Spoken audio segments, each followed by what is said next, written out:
Jusqu'à quand allez-vous décider? Shalom bien-aimés dans le Seigneur. Notre méditation du jour s'intitule « Jusqu'à quand allez-vous décider ?» Nous tirons notre texte dans Josué chapitre 24, le verset 15, qui nous dit ceci. « Et si vous ne trouvez pas bon de servir l'Éternel, choisissez aujourd'hui qui vous voulez servir, ou les dieux que servaient vos pères au-delà du fleuve, ou les dieux des Amoréens dans le pays desquels vous habitez. Moi et ma maison, nous servirons l'Éternel. » Alléluia. Jusqu'à quand allez-vous décider de qui vous voulez servir? Soit vous servez Dieu, soit vous servez Satan. Soit vous aimez les choses de Dieu, soit vous aimez celles du monde. Soit vous pratiquez les activités de l'Église, soit vous pratiquez celles du monde. Faites votre choix et ne mélangez pas les deux. Quand vous mélangez Dieu et Satan, même Satan n'a pas confiance en vous. Lui au moins a choisi son camp. Tout enfant de Dieu qui trouve des raisons pour ne pas aimer Dieu et être dans les choses du monde, tout en proclamant que Satan le combat, est menteur ou ignorant. Il ment pour dissimuler les désirs cachés de son cœur ou il ignore que Satan n'a aucun pouvoir sur lui. Il est écrit, « Mais chacun est tenté quand il est attiré et amorcé par sa propre convoitise. » Jacques chapitre 1, le verset 13. Et « Rien ne pourra vous nuire. » Luc chapitre 10, le verset 19. La vie est faite de décisions. Tant que vous ne prenez pas de décisions conscientes et expressément, vous serez votre propre esclave pour l'éternité.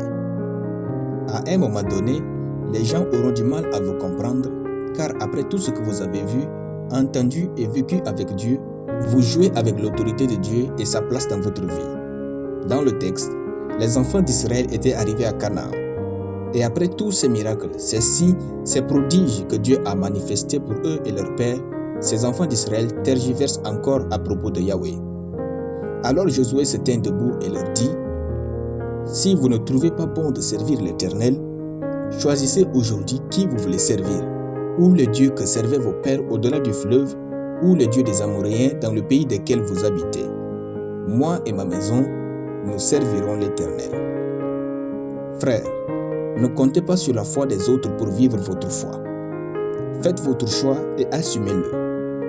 Comme Josué, décidez-vous et proclamez, « Moi et ma maison, nous servirons l'Éternel. » Ensuite, marchez avec Dieu tête haute. Vos enfants, votre descendance même après vous, dépendent de votre relation avec Dieu. David disait, « J'ai été jeune, j'ai vieilli, et je n'ai point vu le juste abandonné, ni sa postérité mendiant son pain. » Psaume chapitre 37, le verset 24. La joie et la célébrité de ce monde sont une chimère. Ne le laissez pas vous avoir. Cherchez Dieu et vivez pour lui. Rien de plus beau ne peut oser se comparer à un cœur qui aime Dieu totalement et qui le sert de manière passionnante. Alléluia. Nous allons prier.